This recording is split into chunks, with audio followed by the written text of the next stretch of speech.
Stuck is a feeling, not a fact. What looks like procrastination or self sabotage is actually resistance. And resistance isn't a character flaw, it's your system trying to protect you from pain, risk, or loss.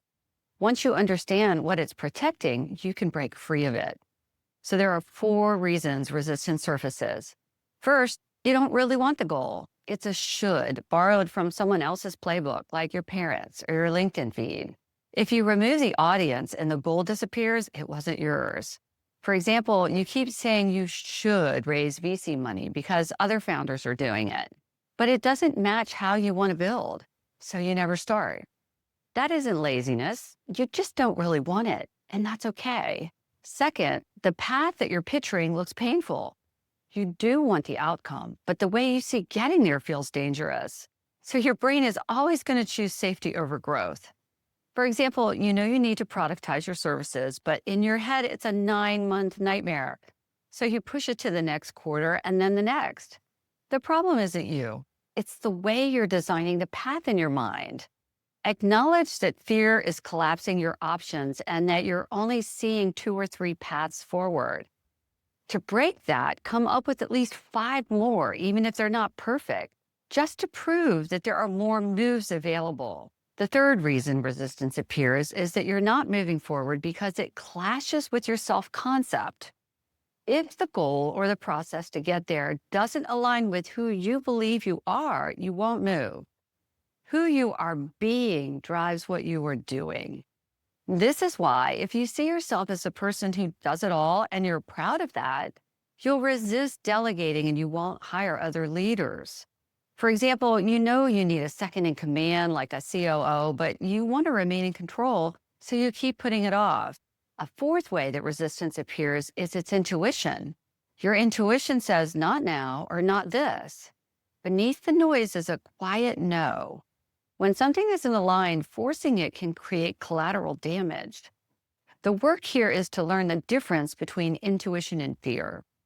Here's an example of intuition. A big client wants special exceptions. On paper, it looks like good revenue, but in your gut, you know it's a distraction from the path that you've chosen to grow. That intuition is giving you useful information. So here's the deeper pattern. Your subconscious runs most of the show. If the way you've been getting results creates pain, your system equates growth with more pain, and it will pump the brakes. Early strategies like doing it yourself, knowing all the answers, and keeping tight control helped you build the business, but they're now your ceiling. When you feel stuck and something you want to do feels impossible, it's because it's not possible from your current state of awareness, your consciousness. Change your state and new actions become available. So what do? Okay, first, start with a reset. Align with what you want. Rewrite any shoulds into clean wants. You'll know it's clean because when you say it out loud, it will feel natural. Your body will relax. If that happens, keep this want. But if you tense up or start earning wildfires, it means that you really aren't sure that you want this. Rewrite it or drop it. 2, redesign the path to get what you want. Either shorter cycles or longer timelines. People to help you.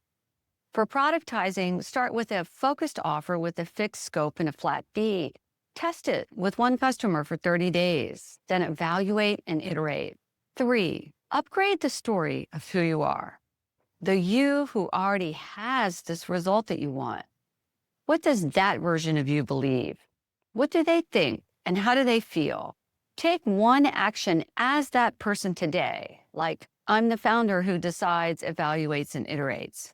So now what do? 4, honor your intuitive signals. Intuition speaks when you're calm. If it feels frantic and urgent, that's fear. So sleep on it, walk in nature, breathe deeply, and allow your mind to relax. Then ask, what do I know here? Fear is tight and scattered. Intuition is calm and clear. So here's 4 questions you can use today. 1, do I want it? 2, what path feels good? 3, who am I being? And 4, what does my intuition say? Resistance is your subconscious trying to protect you. The antidote is to become conscious of what it's protecting. Name it, thank it, and relax your body. From that state, choose your next step. My weekly email is the field guide for conscious founders. The link to get it is in the description.